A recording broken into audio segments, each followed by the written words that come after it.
আজকে রবিবার প্রতিদিনের মতো সকালবেলা এসে আমার রাধা মাধবকে দর্শন করিয়ে দিন শুরু করলাম। রবিবারের সকাল, সুপ্রভাত, নমস্কার জানিয়ে আজকে আবার একটা নতুন দিন শুরু করছি।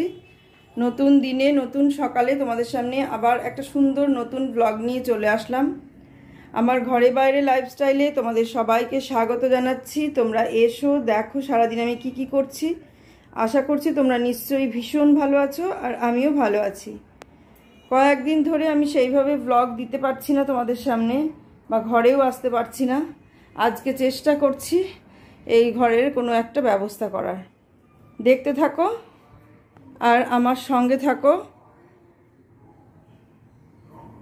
চলো শুরু করে দিই। এই বাসন মাজা দিয়ে বাসনগুলো ছাদে নিয়ে যাই, ছাদে নিয়ে গিয়ে শুরু করব।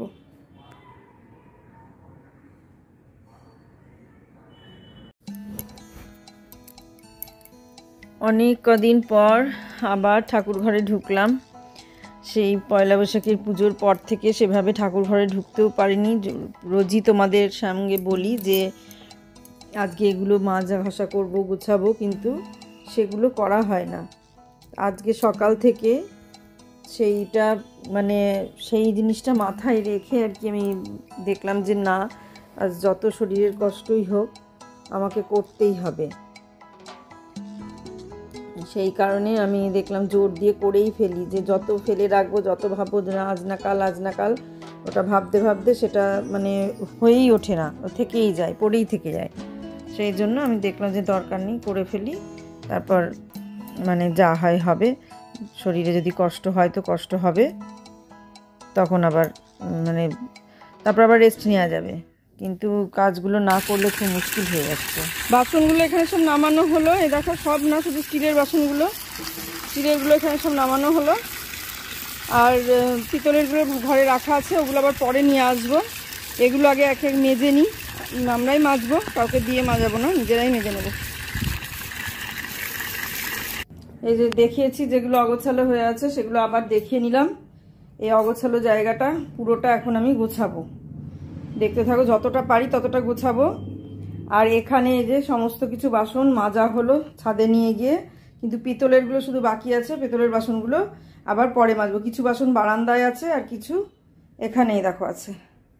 তা এইগুলো সমস্ত গুছিয়ে নিই। আর পিতলের বাসনগুলো আবার রেখে দেবো আলাদা করে, ওগুলো কালকে আবার ধুবো, কিংবা রাত্রিবেলায় ধুবো। দিনের বেলায় প্রচণ্ড রোদের তাপ, তাই এগুলো এখন আস্তে আস্তে টুকটুক করে চলো গুছিয়ে নিই। সমস্ত জায়গাটা পুরোটা গুছিয়ে নিই।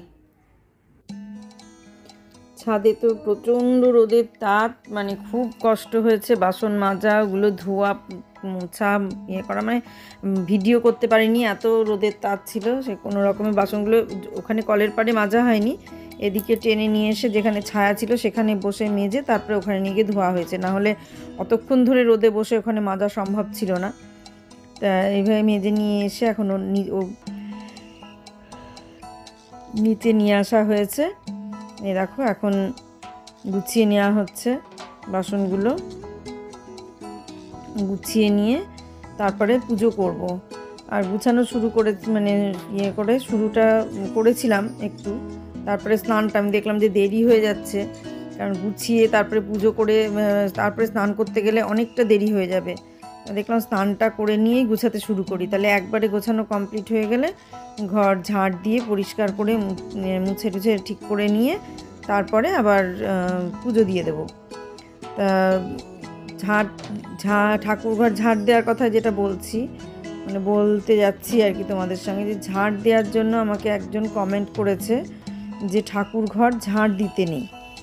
তা এটা ঠিক কথা, ঠাকুরঘর ঝাড় দিতে নেই। আমি অবশ্য জানি না এটা, যে ঝাড় দিতে নেই ঠাকুরঘর, শুধু মুছে নিতে হয়। কিন্তু প্রথম কথা হচ্ছে, এই ঘরের এই অবস্থার পরে যদি শুধু মুছে নিই, তাহলে এখানে যে পরিস্থিতি হবে, যদি এটা মাটির ঘর হতো বা এমনি সিমেন্টের মেঝে হতো, তাহলে ঝাড় দেয়া ঝাড়টা না দিয়েও মুছে নেওয়া যেত নেতাই করে তুলে তুলে।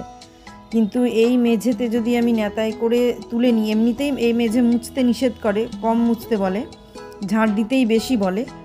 তা সেই কারণে মুছাটা মানে এমনিতেই মার্বেলের মেঝে, কারণ জল আমাদের যেহেতু এত পরিমাণ আয়রন, সেই জন্য মুছাটা কম মুছতে বলে, ঝাঁট দিতে বেশি বলে। আর যারা মোছে তারা তো সেইভাবে মোছে না, বাড়ির মানুষ যতটা ভাবে মুছবে প্রত্যেকটা মুহূর্তে জল শুকনো করে চিপে একদম ইয়ে করে মুছবে, বা যারা করে আর কি মোছা ধোয়া করে, তারা অত সেভাবে নিজেদের মতো করে করবে না। তো সেই কারণে ঝাঁট যদি না দিয়ে মোছা হয় তাহলে অর্ধেক ধুলো ওখানে লেগে থাকে, এটা একটা ব্যাপার।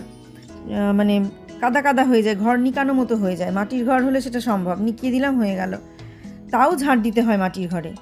মাটির ঘর হলেও ঝাঁট দিয়ে দিতে হয়, কারণ মাটির ঘর তো আমাদেরও ছিল, আমাদের মাটির ঘর ছিল না তা না, আবার এমনি সিমেন্টের মেঝেও ছিল, সব সব কিছুই ছিল, চিরকালই ঝাঁট দিয়ে মুছেছি। কিন্তু হ্যাঁ, এটা বলতে পারো যে শুকনো কাপড় দিয়ে আগে মুছে নিয়ে সরিয়ে নিয়ে নোংরাটা তারপরে মোছা, কিন্তু ততটা সম্ভব নয়, কারণ মাজাটা একটা ব্যাপার থাকে, একটা বয়সের পর শারীরিক প্রবলেম থাকে, যেখানে ওইভাবে মাজা নিচু করে শুকনো কাপড় দিয়ে আগে নোংরাটা সরিয়ে নিয়ে, সেটা আমরা জানি যে আমাদের বিয়েতে যখন কোনো অনুষ্ঠান হয়, বাসর পাতে বা বড় কোনো পুজো হয়, পুরোহিত দিয়ে বড় যখন কোনো পুজো হয়, তখন আমরা সেটা ঝাঁট দিই না। যে দুদিন ঘট পাতা থাকে সেই দুদিন আমরা বারণ দিয়ে ঝাঁট দিই না, কাপড় দিয়ে মুছে নিই, আগে শুকনো কাপড় দিয়ে মুছে নিই, তারপরে আমরা নেতা দিয়ে মুছি। আর মানে কিন্তু শুকনো কাপড় দিয়ে আগে ধুলোটা সরিয়ে নিই, শুধু ধুলো না সরিয়ে নেতা দিয়ে মুছে নিই না। তা যে বলেছো সে ভালোই করেছো, আমি জানতামও না যে ঝাঁট দেয় না, তবে আমি যেটা দেখেছি ছোট থেকে আমি সেটাই করেছি, কারণ আমার মায়ের বাড়িতে ছোট থেকে দেখে এসেছি, আমাদের বাপের বাড়িতে শোয়ার ঘরেই ঠাকুর, আবার আমার বোনের বাড়িতেও শোয়ার ঘরেই ঠাকুর, আলাদা যে ঠাকুর ঘর সেরকম কিছু নেই। আর বিশেষ করে আমাদের যে ফ্ল্যাট বাড়ি, এখনকার এই ফ্ল্যাট বাড়িতে শোয়ার ঘর ছাড়া আলাদা যে ঘর করে একটা ঠাকুর রাখবে সেরকম জায়গা নেই। আর এখন তো ড্রয়িং রুমের ওপরেই ঠাকুরের একটা মন্দির করে নিচ্ছে, সেখানেই ঠাকুর রাখছে, তাই প্রত্যেকটা বাড়িতেই প্রত্যেকটা ঘরই ঝাঁট দিয়েই তারপর মুছছে। কাজেই কতজনই বা মানে শুধু মুছে নেয়। তা আমার ক্ষেত্রে সেটা নয়, বলেছো ভালো করেছো, আমি জানতামও না যে ঝাঁট দিতে নেই। তা আমি যেটা মার কাছে দেখেছি, মেয়েরা মা শাশুড়ির কাছে যেটা দেখে সেটাই শেখে, আমিও মায়ের কাছে শাশুড়ির কাছে যেটা দেখেছি সেটাই শিখেছি।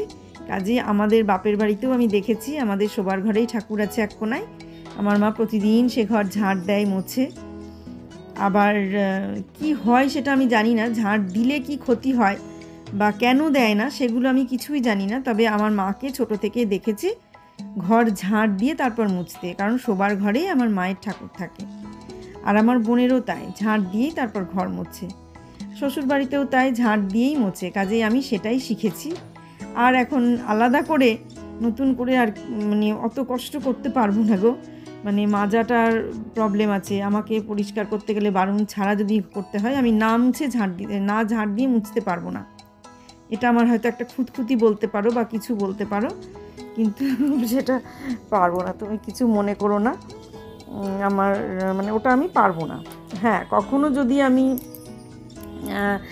ড্রাই মপ কিনি, যেগুলো মানে ড্রাই ওয়েট দু রকমের মপ পাওয়া যায়, তা ড্রাই মপটা যদি আমি কিনি, তাহলে সেটা দিয়ে যখন মানে ঝাঁট দেব তখন সেটা মাইক্রোফাইবার ক্লথই হবে, ওটা ঝাঁটা নয়। তবে সেটা কেনার ইচ্ছে আছে, কারণ পুরো বাড়ি আমাকে ওই ড্রাই মপ দিয়েই ঝাঁট দিতে হবে, কারণ বারুণে বেশি দিন বারুণগুলো টিকছেও না, ফুলঝাড়ুগুলো, ওই জন্য ড্রাই মপটা কিনবো। ওটা সেদিনকে অনলাইনে সেদিন দেখছিল যে ড্রাই মপ কীরকম, মানে কীরকম দাম হতে পারে। তা আর আমাদের এখানে তোমরা কোথায় থাকো আমি জানি না, বা মানে বিদেশে থাকো কিনা সেটাও আমি জানি না, আমি আমাদের এখানকার কথা বলছি। আমাদের এখানে এই সমস্ত জিনিস সব জায়গায় সমানভাবে সহজভাবে পাওয়া যায় না, খুঁজে খুঁজে নিতে হয়। আর হয়তো বিদেশে এগুলো খুব সহজভাবেই পাওয়া যায়, তাই ড্রাই মপ দিয়েও মুছে নেয়, আবার ওয়েট মপ দিয়েও মুছে। আমি সেরকম কিনবো, সেটা অনলাইনে দেখছিল, দেখেই এরকম হচ্ছে। আর আলাদাভাবে ঠাকুরঘর, ওই ঘরটা ধরো শোয়ার ঘরও হয়ে যাবে, কিছুদিন পরে ওই ঘরে খাটও দেখতে পাবে। আজকে খাট নেই, কিন্তু কিছুদিন পর খাটও দেখতে পাবে, কিন্তু কিছু করার নেই, থাকবেই ওগুলো, ওইভাবেই চলতে হবে। জায়গা খুব ছোট, তো একদম ছোট্ট জায়গার মধ্যে এখন এই মানে ফ্ল্যাট হয়ে এরকম অবস্থা হয়েছে, একদম ছোট্ট জায়গার মধ্যে সব কিছু, মানে অনেক নিয়ম আছে যেগুলো মেনে চলা যায় না শুধু জায়গা ছোট বলে। যেমন দেখো, একটা কল দরকার যেটাতে বাসনগুলো মাজার জন্যে। আমাকে কি করতে হচ্ছে, মানে যখনই আমি ঠাকুরের কোনো কাজ করছি বা কিছু করছি, আমাকে সোজা ছাদে নিয়ে চলে যেতে হচ্ছে বাসনগুলো। আমি না পারছি এখানে কিছু ধুতে, না পারছি কিছু করতে, কারণ বেসিন বা সিঙ্ক দুটোই তো মানে আমার ঘরের রান্না, মাছ মাংস সব কিছু হচ্ছে। সেই কারণে এই বাসনগুলো মাজার জন্য আমাকে ছাদে যেতে হচ্ছে। আবার ভোগ রান্না করার জন্যে আমি যে ঘরে রান্না করব, গ্যাসের ওভেন টোভেন সব কিনে নিয়েছি, কিন্তু আমি ঘরে রান্নাও করতে পারছি না। আমি বারান্দাতেই ভোগ রান্না করে নিয়ে এসে তারপরে ভোগ দিচ্ছি। মানে যতটা সম্ভব চেষ্টা করছি নিয়ম মেনে করার। আর আমি অতটাও ঠিক জানি না, আমি মা শাশুড়ি তাদের কাছে যেটুকু যা জেনেছি আমি সেটুকু সেভাবে করেছি। তার জন্য আমাকে তোমরা ক্ষমা করে দিও, আমি এর বেশি আর পারবো না গো, আমাকে ক্ষমা করে দিও। কিছু মনে করো না বললাম বলে, কিন্তু আমার পক্ষে সম্ভব নয় যে বসে বসে শুকনো কাপড় দিয়ে মুছে নিয়ে তারপর আবার ভেজা কাপড় দিয়ে মুছবো, আমার পক্ষে সম্ভব নয়। আমার শরীরে প্রচুর অসুস্থতা, আমাকে যেটুকু দেখছো চলে ফিরে বেড়াচ্ছি, মানে খুব মনের জোরে চলে ফিরে বেড়াচ্ছি। আমার 350-র ওপরে সুগার, 350-400 সুগার, তারপর হাইপার টেনশনের পেশেন্ট আমি, হাই বিপি, তারপর কোলেস্টেরল, তারপর হার্টের প্রবলেম। মানে এতগুলো নিয়েও আমি এইভাবে হেসে কাজ করে, এইভাবে তোমাদের সঙ্গে টাইম কাটিয়ে, ঠাকুর নিয়ে আমি এসব নিয়ে দিন কাটিয়ে, মানে মনে যাতে আনন্দ ফুর্তি থাকে, সেই আনন্দ ফুর্তিটা নিয়ে আমি আছি। আর যদি সেটা মানে না থাকে তাহলে হয়তো খুব অল্প দিনই বাঁচবো। সেই কারণে আমি যেটুকুতে শান্তি পাই মনে, আমি সেটুকু নিয়েই চলছি। অনেক নিয়ম কানুন আরও আছে, আমি তো সব জানি না যে কত নিয়ম। তবে হ্যাঁ, আমি মাদের কাছে দেখেছি, বা আমার ছেলের যখন বিয়ে হয়েছে তখন আমরা বিয়ের ঘরটা, বাসর ঘর যতদিন বাসর না উঠেছে, অষ্টমঙ্গলা না হয়েছে, ততদিন আমরা বাসর ঘর মানে বারুন দিয়ে ঝাড় দিইনি, ওই শুকনো কাপড় দিয়েই মুছে রেখেছি, পরিষ্কার করে রেখেছি। আর যখন কোনো ঘট পেতে পুজো হয়, পুরোহিতে পুজো করে দিয়ে যায়, তখন সেই ঘট 2.5 দিন পর তোলে, সেই 2.5 দিন আমরা ঘরে ঝাড়ু দিই না। তাছাড়া সেটা পার হয়ে গেলে, ঘর তুলে দিয়ে দিলে, তখন আমরা সে ঘর ঝাড়ু দিই, মুছি, সবই করি। তা সেইটা দেখে অভ্যস্ত, তাই ওই কাজটাই করি। আর তুমি যেটা বলেছো সেটা হয়তো জানলাম, জানার পর করা যেত, কিন্তু আমি শারীরিক প্রবলেমের জন্যে পারবো না। আমার শারীরিক অনেক প্রবলেম আছে, সেই কারণে আমি ওটা পারবো না। হ্যাঁ, আমি তো নিয়ম জানি না, জানলাম, এবার করা যেত, জানার পরে এটা করা যেত, এমন কিছু ব্যাপার না, কিন্তু আমি পারবো না। এবার ড্রাই মপটা যদি কেনা যায়, এখানে যদি আমি খুঁজে পাই অনলাইনে, তাহলে সেই ড্রাই মপ দিয়ে, আমি দেখেছি অনেক ইউটিউবে অনেককে মুছতে দেখেছি, ড্রাই মপ দিয়ে ওরকমভাবে আগে পরিষ্কার করে নেয়, তারপর ওটা ওয়েট মপ দিয়ে মুছে নেয় ঘরটা। তো সেরকম আমি ড্রাই মপটা অনলাইনে খুঁজছি, অনেক কদিন ধরেই খুঁজছি। যদি ওটা পাওয়া যায় তাহলে ড্রাই মপিং করে নেবো, তারপরে ওয়েট মপিং করব, দুটোই ওইভাবেই করে নেব। চেষ্টা করি, তুমি বলেছো খুব ভালো করেছো, আমার মাথায় থাকলো, আমি চেষ্টা করব যতটা পারবো। এই হলো ব্যাপার। বোঝাতে পারলাম, আশা করছি বোঝাতে পারলাম, আর তুমি রাগও করনি, তার জন্য আমার উপরে এটুকু আশা রাখবো অবশ্যই। তাই দেখো, তোমাদের সঙ্গে কথা বলতে বলতে ঘরটা মোটামুটি মানে কিছুটা অন্তত গুছিয়ে ফেললাম, পুরোটা গোছাতে পারিনি, কারণ বলছি তো, আমি তো সম্ভব নয়। আমি শীতকালটা আমি মোটামুটি দৌড়ে ঝাঁপিয়ে কাজ করতে পারি, কিন্তু গরম আমি একটুও সহ্য করতে পারি না। আমার শরীরে ভীষণ কষ্ট হয়, হাঁপিয়ে যায়, মাথা ঘুরে, মনে হয় এই বোধহয় সানস্ট্রোক করে যাবে, এরকম মানে অনেক কিছু প্রবলেম হয়, যেগুলো এতটা সোশ্যাল মিডিয়া হয়তো বলা ঠিক না। সেই কারণে আমি গরমের সময় কিছু করে উঠতে পারি না, আমাকে তো আগুনের কাছেও যেতে দেয় না গরমের সময়। তবুও যেতে হয়, দেয় না বললে তো হবে না, যেতে হয়, খুব কম যেতে দেয়। আজকে একটা খবরে দেখছিলাম যে একটা মানুষকে বাঁচিয়ে রাখার জন্য তো মানুষ মানে এটুকু তো করতেই পারে বাড়ির মানুষজন, তা সেটাই করে বাড়ির মানুষজন।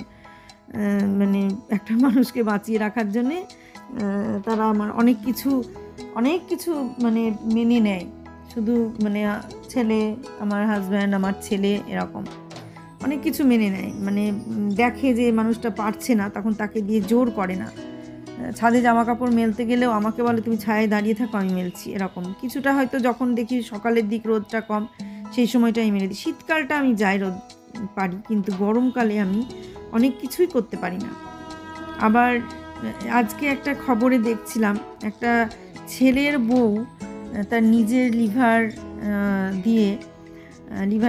দিয়ে তার শাশুড়িকে বাঁচিয়েছে আর কি। শাশুড়ির প্রবলেম ছিল, মানে বাঁচবে না এরকম অবস্থা হয়ে গিয়েছিল লিভারের জন্যে।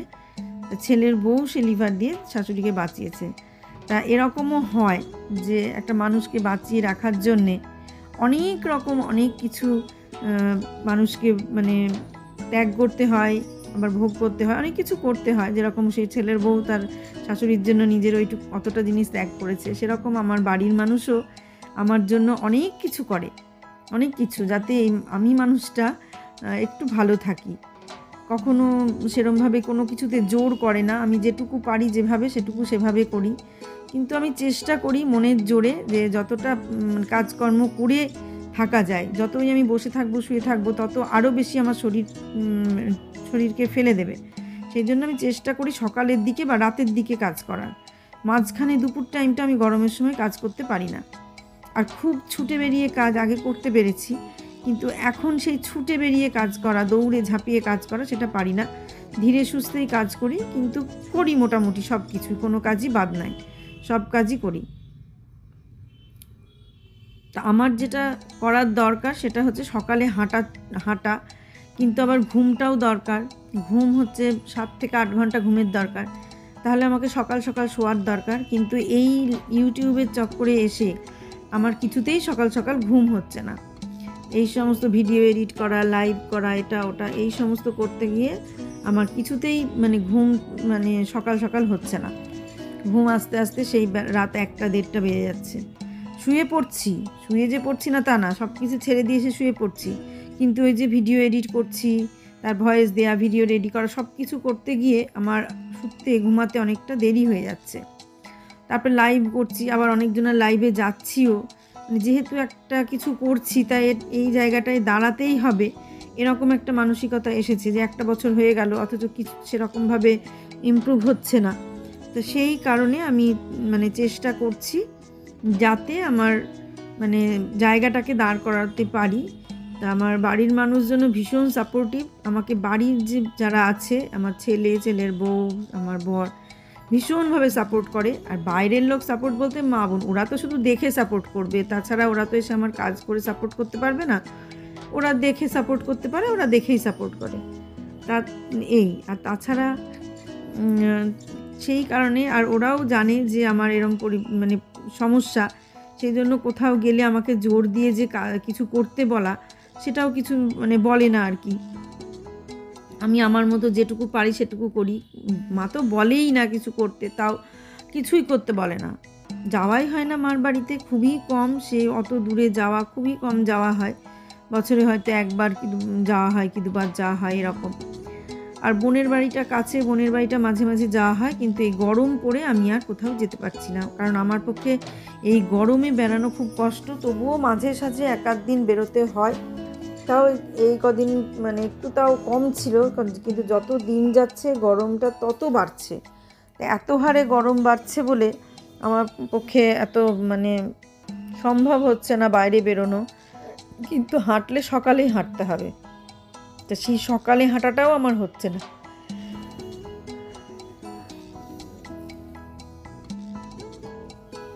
সকালে যে হাঁটবো সেটাও আমি মানে ঘুম ভাঙছে না বলে হাঁটতে যেতে পারছি না। আবার সকালে উঠে আর যে সময় ঘুম ভাঙছে সে সময় উঠে অন্যান্য কাজ থাকছে, সেই কাজগুলো করতে গিয়ে আর যে আমি হাঁটতে গেলে আর সেই কাজগুলো হবে না, এরকম ব্যাপার থাকে।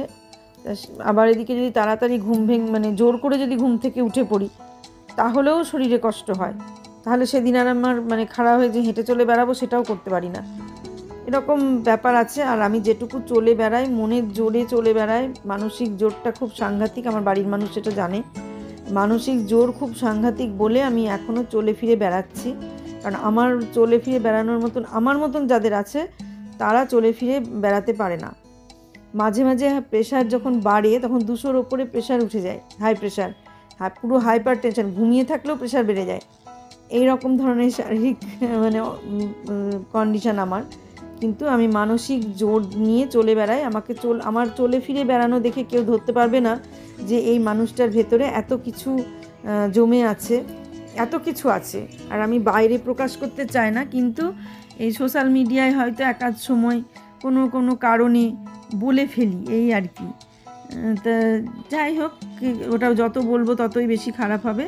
যতটা চেষ্টা করি মানসিক জোর নিয়ে ঘুরে বেড়াই, মনটাকে এইভাবে শান্ত রাখি, ভালো রাখার চেষ্টা করি, যাতে নিজের শরীরটা ভালো থাকে। আর যেটা নিয়ে ভালো থাকা যায় সেটাই ভালো। তাই এখন মানে এই সময়টা এখন পুজো আর্চা নিয়েই এখন বেশি মেতে থাকি। সংসারের অন্য কাজও করি, অন্য কাজ করি না তা না, দেখতেই পাও তোমরা ভিডিওতে, যারা দেখো তারা দেখতেই পাওয়া, যারা নতুন তারা দেখে নেবে যে আমি অন্যান্য কাজও করি, কিন্তু দৌড়ঝাঁপ করে যে করা সেটা করতে পারি না, ধীরে সুস্থে কাজ করি। আর এখন বেশিরভাগ সময়টা ঠাকুর ঘরেই আমার কাটে। ঠাকুর পুজো, ঠাকুরের ঘর গোছানো, ঠাকুর পরিষ্কার করা, মানে এই সমস্ত নিয়েই আমার সময়টা কেটে যায়।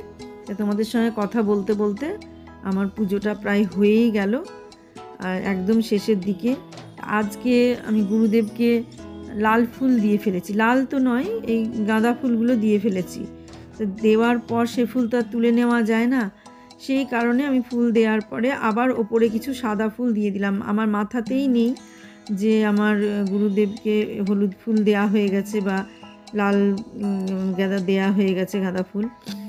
সেই কারণে আমি আর ফুল তুললাম না, চরণ থেকে ফুল তোলাটা ঠিক না, সেই জন্য আমি ওনার চরণে আবার সাদা ফুল দিয়ে দিলাম।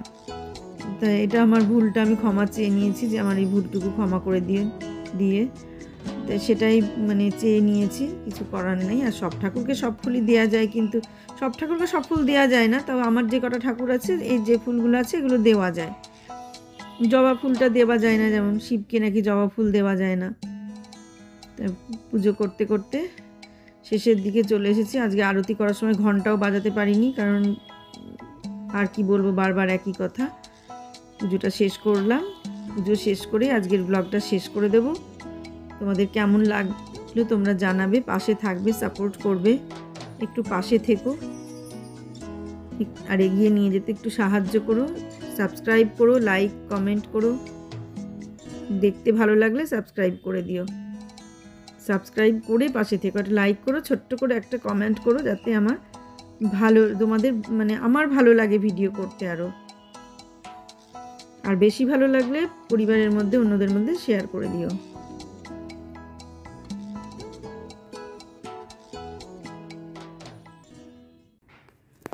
পুজো হয়ে গেল, খুব ভালো করে যে ধৈর্য নিয়ে পুজো করতে পারলাম না, মোটামুটি একটু পুজো করে নিলাম।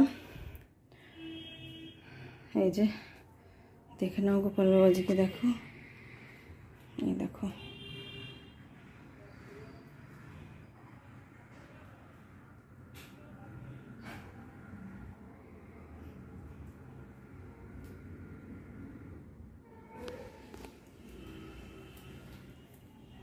পুজো কমপ্লিট হলো, প্রদীপ ধূপ সবই জ্বলছে।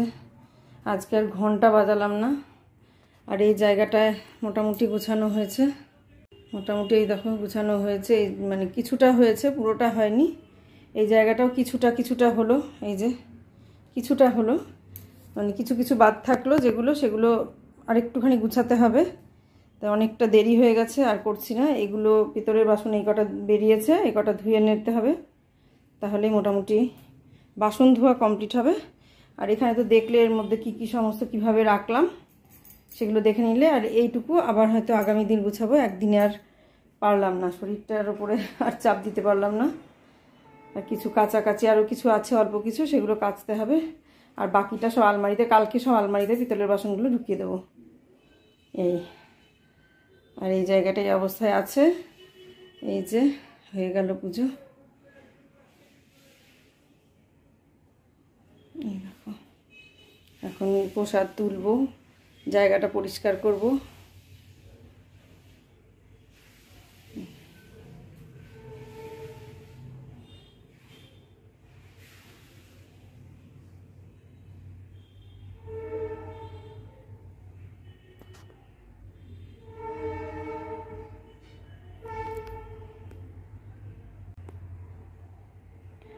আজকে এই পুজোটুকু দিয়েই আর এইটুকু কাজ দিয়েই আমি শেষ করে দিলাম ব্লগটা। আর বেশি বড় করতে পারছি না, মানে শরীরে আর পারছি না বলেই আমি আর পারছি না। ভিডিও আপলোড করব, তারপর লাইভে বসবো আবার। অনেক কাজ অনেক কাজ অনেক কাজ, কিন্তু শরীরের জন্য কিছুই করতে পারছি না। তা আজকের মতো ব্লগটা আমি এখানেই শেষ করে দেব। তোমরা সবাই ভালো থেকো, সুস্থ থেকো, সাবধানে থেকো, আর সামনের দিন একটা সুন্দর নতুন ব্লগ দেখার অপেক্ষায় থাকো। আজকের মতো আসছি তাহলে, আর এইভাবে আমাকে একটু সাপোর্ট করো, আমার পাশে থাকো।